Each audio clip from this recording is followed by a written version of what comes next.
Of coal and petroleum, ठीक है, ये साइंस का आपका एक चैप्टर है। Coal and petroleum, the moment I say coal and petroleum, what do you associate with, किस चीज से आप एसोसिएट करते हैं? क्या व्हीकल्स में ही लगता है कोल और पेट्रोलियम, या और कोई चीज में, मशीन्स में नहीं लगता? आपके बिल्डिंग में जनरेटर होगा, जनरेटर है, लिफ्ट अगर होगा तो जनरेटर होगा, जनरेटर को जब हम चलाते हैं तो उसमें क्या डालते हैं? डीजल डालते हैं, क्या वो व्हीकल है? No it is not, right? So what is the first thing that you have in mind? Coal and petroleum are sources of energy, ये एनर्जी प्रोवाइड करते हैं। अभी वो व्हीकल को चलाने के लिए एनर्जी या किसी मशीन को चलाने के लिए एनर्जी, तो these are different formats of energy. समझ में आ रहा है ये? Okay, so coal and petroleum, ठीक है, आपके, तो ये दीज आर बेसिकली व्हाट, तो हम यहाँ पे पढ़ेंगे fuels, calorific value of fuels, ठीक है। तो हम पहले समझेंगे कि फ्यूल्स होते क्या है, व्हाट आर फ्यूल्स, ठीक है। व्हाट आर फ्यूल्स बच्चा पार्टी? फ्यूल मतलब तेल, तेल मतलब व्हाट इज तेल? तेल मतलब एक सोर्स ऑफ एनर्जी है ना?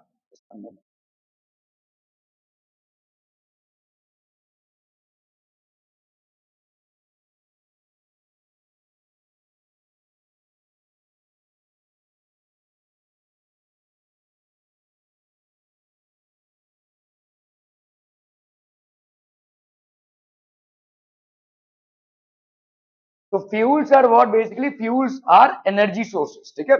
Okay, so fuels are what बच्चा party? Substances that produce heat, ठीक है, and light energy, ठीक है। Fuels are what बच्चा पार्टी? Fuels क्या होते हैं? Fuels are substances that produce heat and light energy, इसको लिख लीजिए। Substances that produce heat and light energy are known as fuels.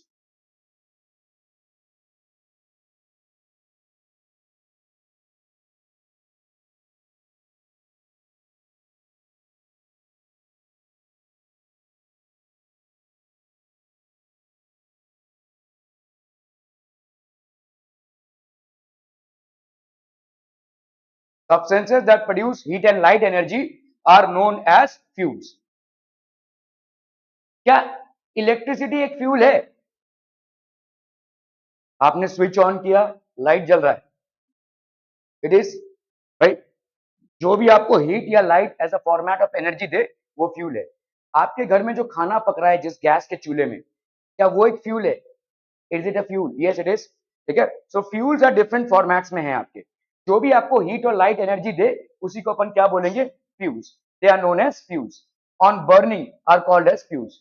तो substances which on burning give us heat and light energy are known as fuels, ठीक है। Okay, तो uses of fuels क्या क्या है भाई साहब आपके? देखो अलग अलग यूजेस ऑफ फ्यूल्स में क्या क्या आ जाएगा। कुकिंग में आप यूज करते हो फ्यूल्स, है ना, ठीक है। अभी वो चाहे चूल्हा जला कर हो, चाहे गैस जला कर हो, ठीक है, that is use as fuel. Industry में आप फ्यूल्स यूज करते हैं, ये अलग अलग टाइप के इंडस्ट्रीज हैं जहां पे अलग अलग रिक्वायरमेंट्स हैं एनर्जी के, तो वहां पे भी हम क्या करते हैं? We use fuels. We use fuels in automobiles which are basically running on petrol, diesel और वॉट एवर फॉर्मेट, ठीक है। We use it in heating as well, बहुत सारे हीटिंग पर्पसेस में, जहां पे कुकिंग का पर्पस नहीं है लेकिन हीटिंग का पर्पस है, जैसे गीजर, ठीक है। गीजर में आप कुकिंग नहीं कर रहे हैं, आप पानी को गर्म कर रहे हैं, ठीक है। सो हीटिंग पर्पसेस के लिए भी हम फ्यूल को यूज करते हैं, ठीक है। So there are different formats in which fuel is used. Now will talk about solid fuels. Fuels जो है वो आपके तीनों फॉर्मेट्स में है, सॉलिड में भी है, लिक्विड में भी है और गैसेस में भी है। जैसे अगर आप देखोगे, आपकी कोई गाड़ी है जिसमें आप पेट्रोलियम या डीजल डाल रहे हैं, तो वो किस फॉर्मेट में आप फ्यूल को डाल रहे हैं? लिक्विड फॉर्मेट में। लेकिन आपकी कोई गाड़ी है जिसमें सीएनजी डाल रहे हैं आप, तो आप किस फॉर्मेट में डाल रहे हैं? गैस फॉर्मेट में डाल रहे हैं, ठीक है। Okay, now will first consider what are solid fuels. Solid fuels कौन से होते हैं, ठीक है। So let's understand solid fuels. Fuels that exist in solid state at room temperature are called as solid fuels. ऐसे फ्यूल्स जो room temperature में solid state में एग्जिस्ट करते हो, मैं बोलूंगा कभी लिखना है, उसको अपन बोलते हैं सॉलिड फ्यूल्स, ठीक है। जैसे जैसे कोल, कोयला, व्हाट एल्स? चारकोल, ठीक है, चलो चारकोल। चारकोल मतलब समझते हो क्या? वो जो पूजा हवन में डालते हैं ना, देखो, ठीक है, हल्का सा होता है वो, ठीक है। और क्या ये एक फ्यूल है? वुड, इसको जलाएंगे तो जलेगा? हाँ जलेगा ना भाई साहब। This is a fuel, solid fuel, ठीक है। और what are examples of solid fuel? What are examples of solid fuel? So these are basically existing as solids at room temperature. Room temperature में as solid, ये room temperature मतलब ये temperature जो है normal temperature, normal temperature में जो solid format में exist करता हो और जिसको अगर हम जलाएंगे तो हीट या लाइट प्रोड्यूस होता हो तो वो हमारे लिए क्या हो जाएगा, फ्यूल सोर्स हो जाएगा। ठीक है, राइट दिस डाउन प्लीज। ठीक है, fuels that exist in solid state at room temperature.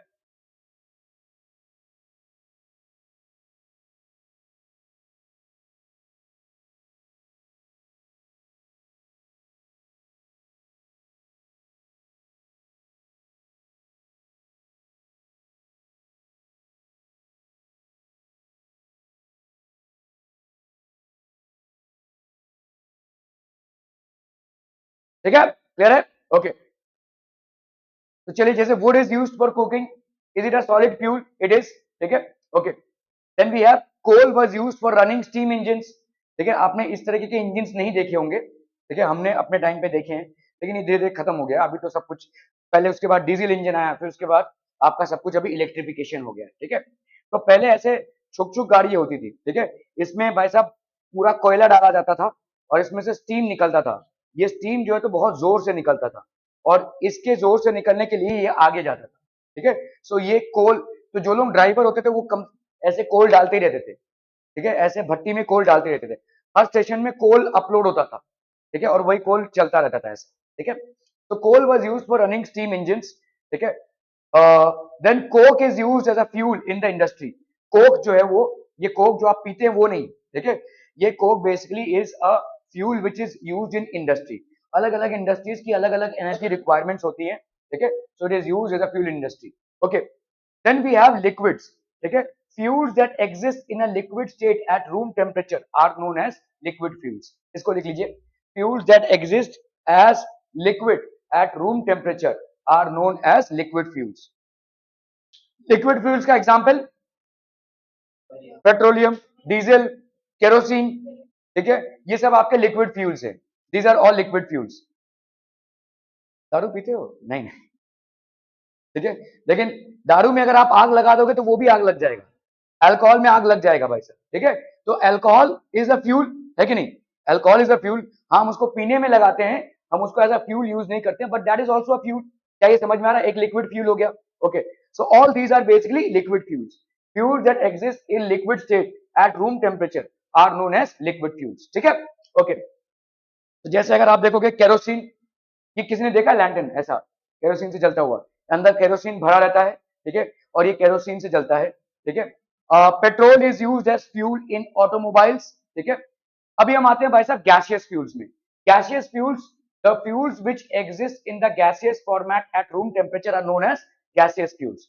That exist in gaseous state at room temperature are known as gaseous fuels. ये लिख लीजिए फटाफट से। ठीक है, तो the fuels which exist in the gaseous state at room temperature are called as gaseous fuels.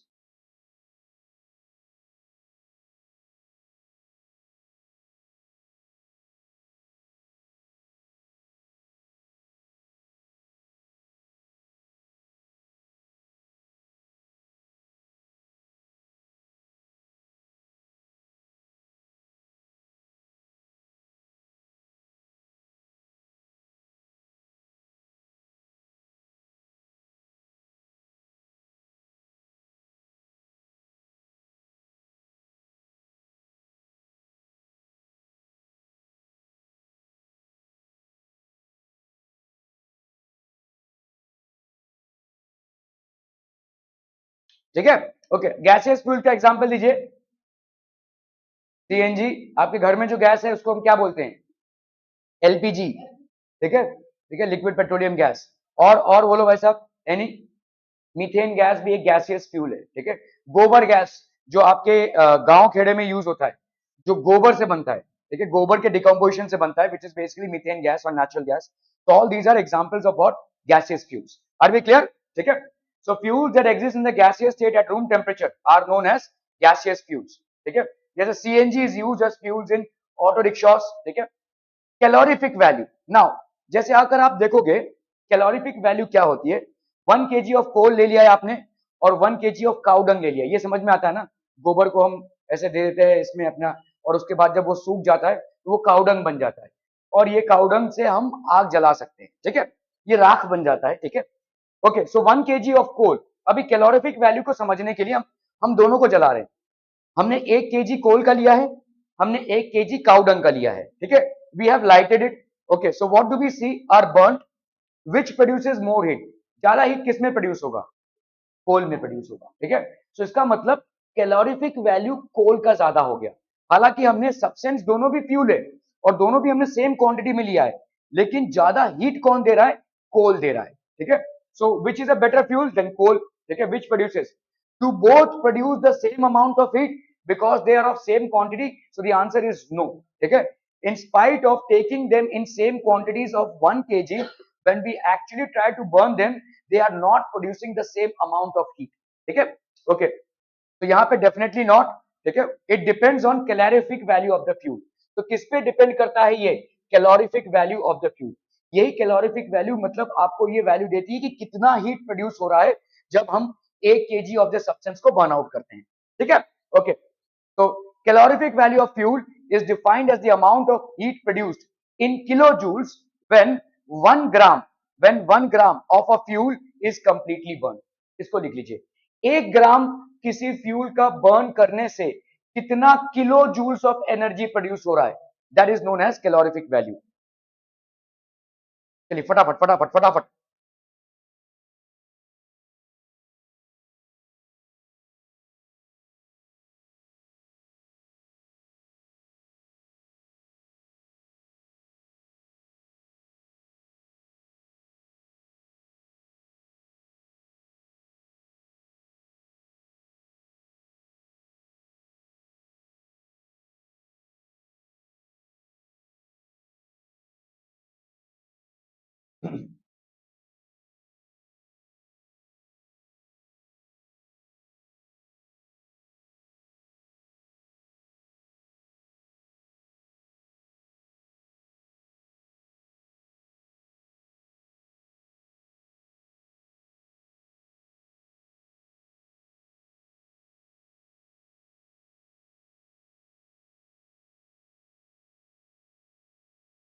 calorific value of a fuel is defined as the amount of heat produced in kilojoules when 1 gram of a fuel is completely burned. Are we clear on this one?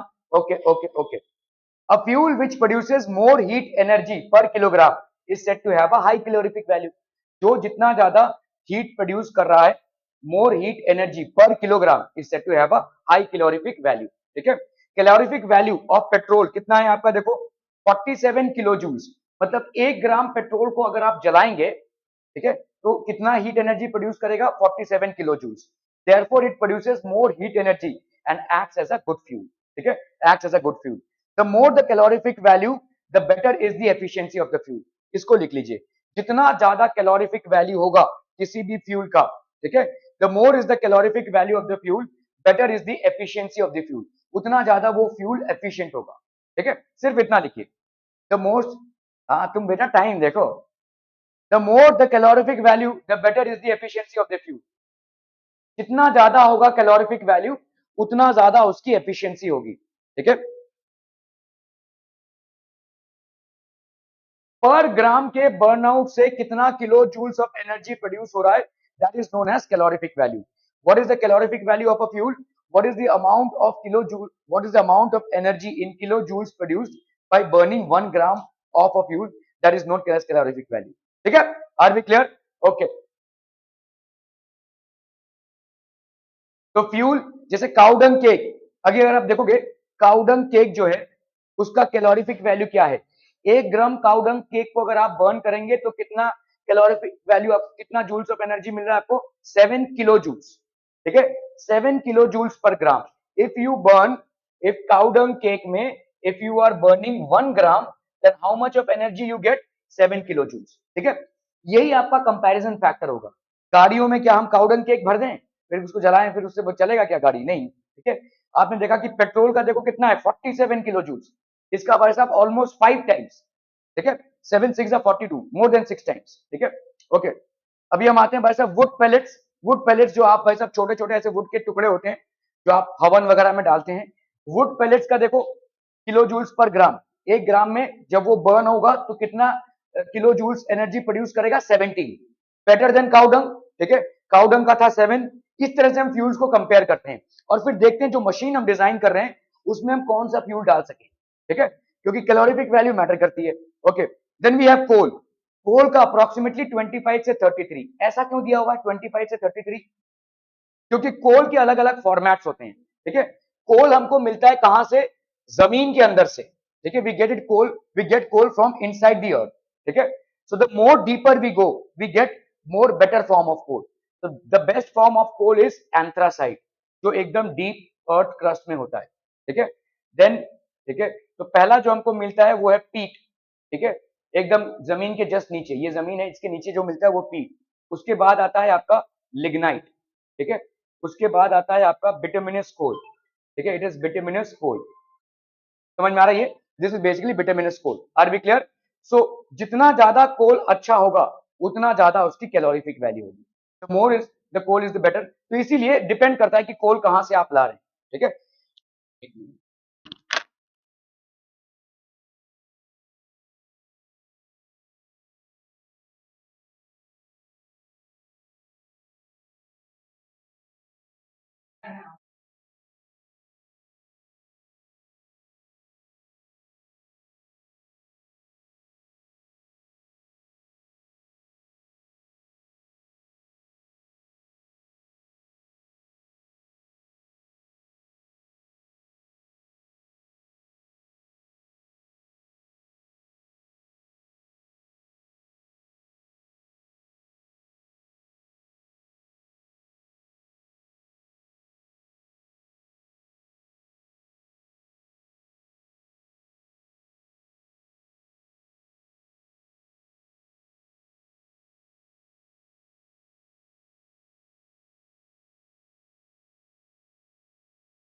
ठीक है, सो जितना ज्यादा कोल better होगा उतना ज्यादा higher उसकी calorific value होगी भाई साहब।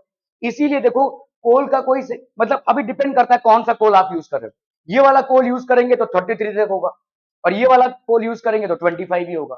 ठीक है, जितना ज्यादा आप अच्छा कोल यूज करेंगे उतना ज्यादा कैलोरीफिक वैल्यू होगा। क्या ये समझ में आ रहा है? ये ठीक है, ओके। तो ये हो गया आपका कोक। कोक का कितना है? देखो, कोक का 33, good amount of energy. Okay, then we have charcoal, it has got 35। Charcoal का कितना है? 35 पर ग्राम के बर्न होने से कितना कैलोरीफिक वैल्यू मिल रहा है, कितना joules, kilo joules of energy आपको मिल रहा है? 35। ठीक है, then if we consider biogas, जो आपके गांव खेड़े में होता है। कैसे बायोगैस बनता है मालूम है ना? बायोगैस प्लांट्स होते हैं ऐसे। आप यहाँ पे एक ऐसा मशीन डालते हैं और इसमें जितना भी घर का गोबर ओबर जो भी है, गाय भैंस का, वो डाल देते हैं हम। ठीक है, और इसको डिकम्पोज होने देते हैं, तो ये बायोगैस बन जाता है। बायोगैस देखिए एक एक्सीलेंट फ्यूल है, और इसको तैयार करने में कोई भी मतलब आपको परेशानी नहीं है। आप कहीं जमीन के नीचे से कोयला निकाल रहे हैं ऐसा भी कुछ नहीं है। घर का जो खाना, सड़ा हुआ खाना है, या जो भी सब्जी के जो छिलके हैं जो आप नहीं यूज करते हैं, फल के जो छिलके हैं, घर में जो खाना वेस्ट हुआ है, या गोबर हुआ है, जो भी आपका गाय भैंस का जो गोबर है, वो सब आप डाल दो, आराम से गोबर गैस बन जाएगा। और देखिए क्या मस्त इसका कैलोरीफिक वैल्यू है, 35 to 40।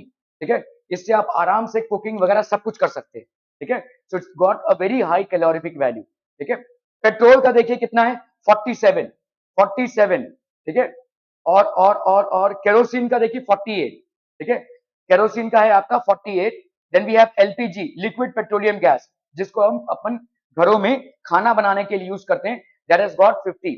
Okay, what is then methane? Methane का कितना है? 55। Are we understanding this? Hydrogen, this is the best form of fuel.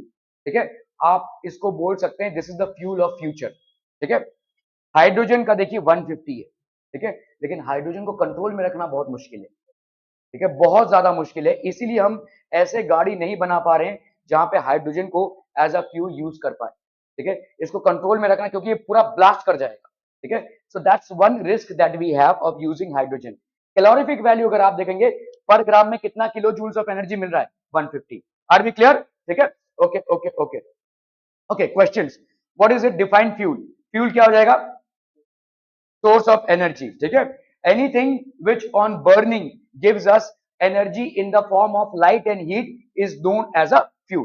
ठीक है, and fuel can be of different format, solid, liquid and gas. ठीक है, give few examples of liquid fuel: kerosene, petrol, diesel, all these are basically examples of liquid fuel. What is the unit of calorific value of a fuel? हाँ, नहीं, unit क्या है calorific value? Kilo joules per ग्राम। ठीक है, what is the unit of calorific? 1 ग्राम के burn होने से कितना किलो जूल्स ऑफ एनर्जी मिल रहा है, that is known the calorific value of a fuel. ठीक है, characteristics of a good fuel. अभी देखो characteristics of a good fuel, it should have high calorific value. आप इतने सारे में पढ़ा आपने कि कौन सा बेस्ट फ्यूल आया, क्यों? क्योंकि उसके 1 ग्राम को बर्न करने से 150 किलो जूल्स एनर्जी प्रोड्यूस हो रहा है। So hydrogen is the best fuel. समझ में आ रहा है ये? तो कैलोरीफिक वैल्यू जितना ज्यादा होगा उतना अच्छा फ्यूल होगा। So it should have a high calorific value. पहले इसको लिख लीजिए, characteristics of a good fuel. Characteristics of a good fuel, इसमें आपका हाइड्रो मतलब जितना ज्यादा कैलोरीफिक वैल्यू होगा किसी भी फ्यूल का, उतना ज्यादा वो अच्छा फ्यूल साबित होगा।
हाई कैलोरीफिक वैल्यू, ठीक है, देयर इज वन थिंग।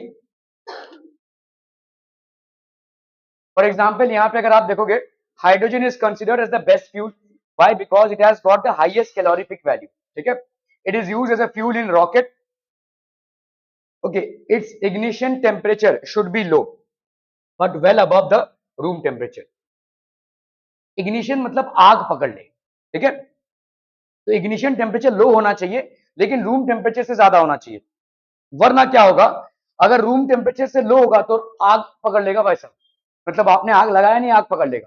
ठीक है, इसको लिख लीजिए, इग्निशन टेम्परेचर मतलब जब हम लाइट करते हैं किसी फ्यूल को, ठीक है, उस टेम्परेचर पे जब जलना चालू हो जाए, so it's ignition temperature should be low but well above the room temperature.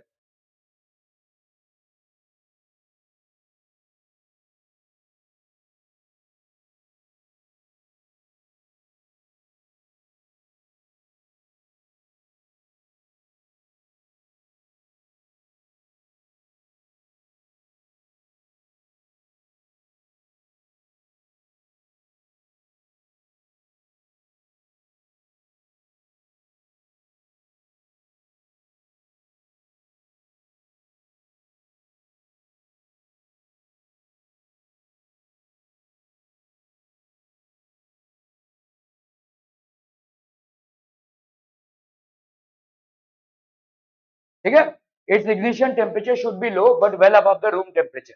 Okay, so if the ignition temperature is too low, the fuel will catch fire very easily, which could be dangerous. ठीक है, अगर आपका किसी भी fuel का ignition temperature बहुत कम होता है तो वो फायर कैच कर लेगा and this could be dangerous. ठीक है, okay, if ignition temperature is very high, the fuel has to be heated for a long time before it can catch fire. अगर इग्निशन टेम्परेचर बहुत ज्यादा high है, if ignition temperature is very high, the fuel has to be heated for a long time before it can catch fire. ठीक है, okay, for example fuels like petroleum liquid petroleum guys have low ignition temperature and easily catch fire, ठीक है, ये फटाक से fire catch कर लेते हैं. It should have a moderate rate of combustion and should release heat in a control manner. इसको लिख लीजिए, मॉडरेट रेट ऑफ कंबस्शन. ऐसा नहीं कि आपने जलाया खुश हो गया, धीरे धीरे जलना चाहिए ना भाई साहब ये, वरना तो मतलब पेट्रोल डाला और कदम खाई, ठीक है. सो मॉडरेट रेट, किस रेट से वो जल रहा है, ठीक है. मॉडरेट रेट ऑफ कंबस्शन, उसके जलने का जो है वो रेट थोड़ा कम होना चाहिए. And should release heat in a control manner. ऐसा नहीं कि बहुत ज्यादा हीट रिलीज कर दे. जैसे हाइड्रोजन, ये अनकंट्रोल्ड मैनर में हीट रिलीज करता है, इसीलिए हम इसको अभी तक as an excellent fuel tap नहीं कर पा रहे हैं. तो थर्ड पॉइंट आपका क्या हो जाएगा, it should have a moderate rate of combustion and should release heat in a controlled manner.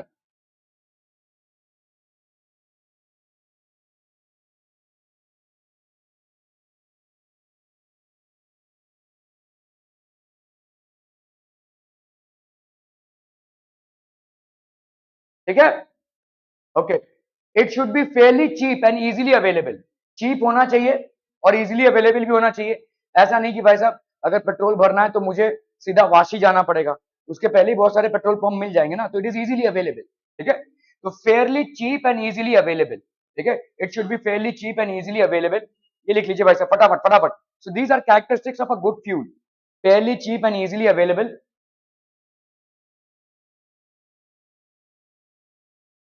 A fuel may have very high calorific value, but if it is expensive and not easily available, it cannot be used on a day-to-day basis. हो सकता है किसी fuel का calorific value बहुत high हो, लेकिन काफी expensive है, and hence it is not easily available. जैसे हाइड्रोजन, कैलोरिफिक वैल्यू बहुत ज्यादा है, लेकिन इजीली अवेलेबल नहीं है, क्योंकि उसको हम स्टोर ही नहीं कर सकते हैं एज अ फ्यूल.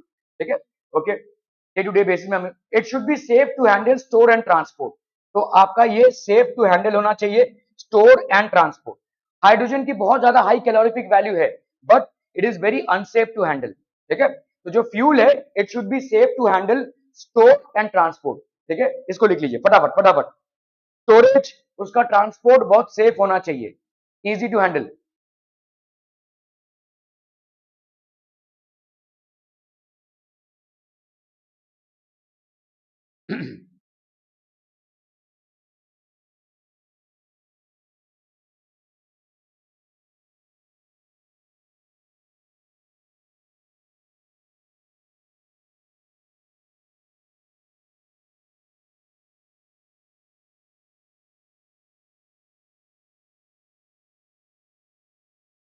ठीक है, कह रहे, ओके ओके ओके.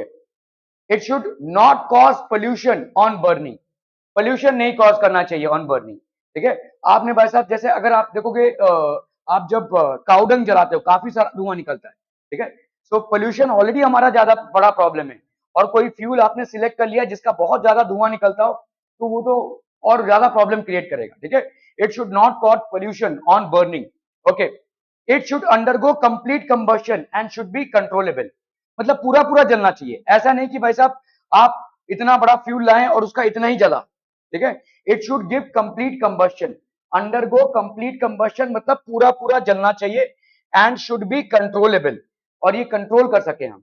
जैसे अगर आप देखो आपके घर में जो गैस है, ठीक है, आप ज्यादा हीट कम हीट कंट्रोल कर सकते हैं गैस नॉब से. ठीक है, आप जब गैस जलाते हैं, are you able to control the combustion? Yes you can. तो इजीली कंट्रोल कर पा रहे हैं आप. ठीक है, इसी तरह से अगर आपका जो भी फ्यूल है उसको आप आराम से कंट्रोल करना जरूरी है. ठीक है, it should B undergo complete combustion, उसका पूरा कंबस्शन होना चाहिए, एंड शुड बी कंट्रोलेबल. ठीक है. Advantages of gaseous fuels. क्या क्या गैसियस फ्यूल्स के एडवांटेजेस हैं? Among the physical state of fuels, the fuels in gaseous states are the best because of the following reasons. तो आपने देखा कि तीन स्टेट है फ्यूल के, क्या क्या है? सॉलिड, लिक्विड और गैस. तो gaseous fuels are the best. क्यों? क्योंकि इसका ट्रांसपोर्ट बड़ा इजी है. ठीक है, तो इनका ट्रांसपोर्ट अभी आपने देखा रहेगा, जैसे अगर गैस सिलेंडर को हमको ट्रांसपोर्ट करना हो, इजी है. अगर हमको आज की तारीख में तो पूरे कामोटे में भाई साहब खोद के रखा है, गैस पाइप्स लगा दिए. ठीक है, so now it is easy to transport. ठीक है, gaseous fuels are supplied in cylinders और through pipelines, so the transport cost आपका क्या है? लोअर है. ठीक है, ट्रांसपोर्ट कॉस्ट आपका लोअर है. सो gaseous fuels are supplied in cylinders or through pipelines, so the transport cost is lower. इसको लिख लीजिए, why are gaseous fuels more advantageous? ठीक है, gaseous fuels आपके advantages क्यों हैं? आप advantage में क्यों रहेंगे? if you लिखना है, why are gaseous fuels more advantageous? ठीक है।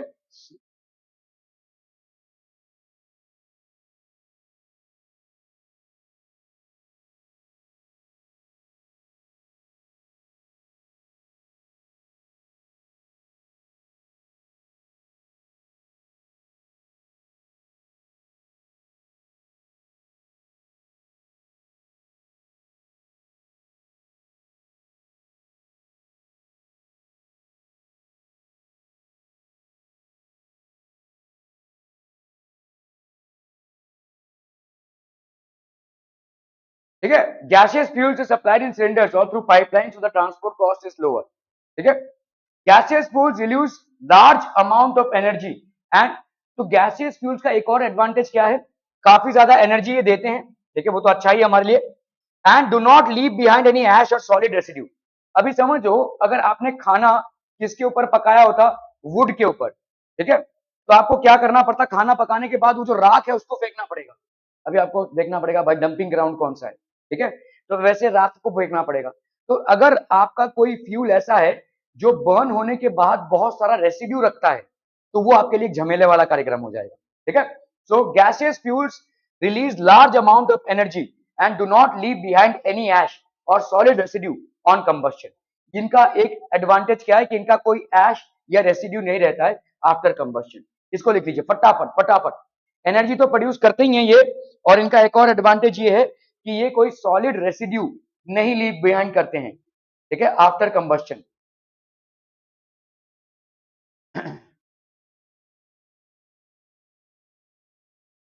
चला जाए, आगे बढ़े। Okay, using gaseous fuel gets cooks faster. Okay, gaseous fuels produce least amount of harmful gases. इसीलिए देखिए, जैसे दिल्ली दिल्ली में आपका बहुत पोल्यूशन है, तो उन्होंने भाई साहब गाड़ियों का सीएनजी बन वो कर दिया है। Every vehicle has to have a CNG, compressed natural gas. क्यों? क्योंकि आपका gaseous fuels produce least amount of harmful gases, ठीक है, as compare to solid and liquid fuels. इसको लिख लीजिए भाई साहब, गैसियस फ्यूल्स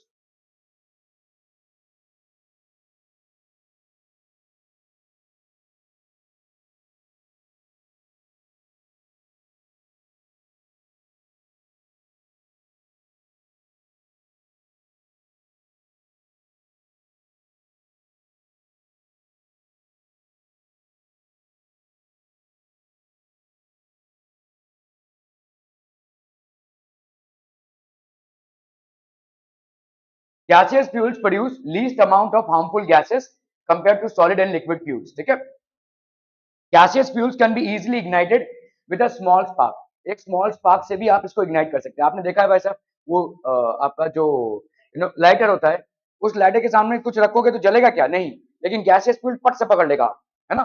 तो it can be easily ignited with a spark. जैसे अगर लाइटर से आप मोमबत्ती जलाने की कोशिश करें, आप जला पाएंगे? नहीं जला पाएंगे। ठीक है, लेकिन लाइटर से गैस आग पकड़ लेगा। Why? Because it can be easily ignited with a small spark and the rate of combustion can be easily controlled with the help of a control valve। और आप कंट्रोल वाल्व से rate of combustion को control कर सकते हैं। ठीक है, the rate of combustion can be easily controlled with the help of a control valve। Are we clear on this one? Okay, okay, okay। fossil fuels, fossil fuels क्या होते हैं भाई साहब? what are fossil fuels? are formed from the buried remains of plants and animals। देखो होता क्या है कि समझ लो ये आपका धरती है, ठीक है, इस धरती के अंदर बहुत सारे प्लांट्स एंड एनिमल्स क्या हो रहे हैं? दबे हुए हैं वैसा, there there for a very long time. और ये दबे होते हैं, इनका डिकम्पोजिशन होता रहता है। डिकम्पोजिशन होते होते ये फ्यूल्स में कन्वर्ट हो जाते हैं। या तो ये कोल्स बन जाएंगे, या तो पेट्रोलियम बन जाएंगे, या तो डीजल बन जाएंगे, ऑल दीज। ठीक है, जो भी आपको धरती के अंदर से एज अ फ्यूल मिलता है वो dead remains of plants and animals है। That is basically dead remains of plants and animals. ठीक है, so these are known as fossil fuels. और ये लिमिटेड है।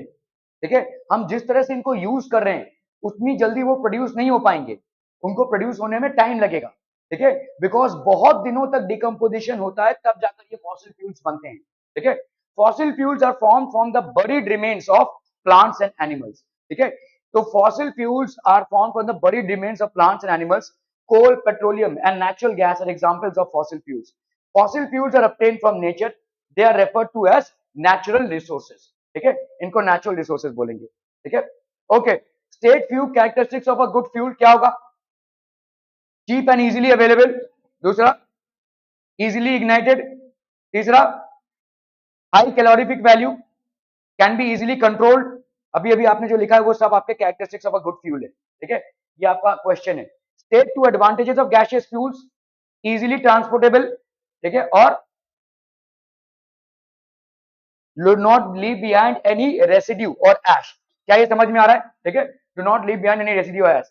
can coal, petroleum and natural gas be prepared in the lab from dead organisms? नहीं, ये dead organism से हम यहाँ से प्रिपेयर नहीं कर सकते हैं, हमारे धरती के अंदर इसका डिकम्पोजिशन जरूरी है, तभी जाकर ये फॉसिल फ्यूल तैयार करेगा, ठीक है। So can coal, petroleum and natural gas be prepared in the lab from dead organisms? So the answer is no. Dead organisms have to be decomposed for a very long time beneath the earth, only then they will be able to produce fossil fuels. We cannot just produce fossil fuels from dead plants and animals in the lab itself, ठीक है, clear है, okay। Why fossil fuels are referred to as natural resources? क्यों natural resources बोलते हैं हम इनको? They are naturally form हो रहे हैं भाई साहब, जितने भी डेड प्लांट्स एंड एनिमल्स हैं उनके मरने के बाद ये नेचर में ही बन रहा है, so they are formed naturally, hence they are known as natural resources। We get them entirely from nature and hence they are known as natural resources, ठीक है, okay। we'll start with this tomorrow। जरा आराम से जाइएगा, इस कैमरे पे मत अटैक कर दीजिएगा, ठीक है। Thank you so much for your valuable time.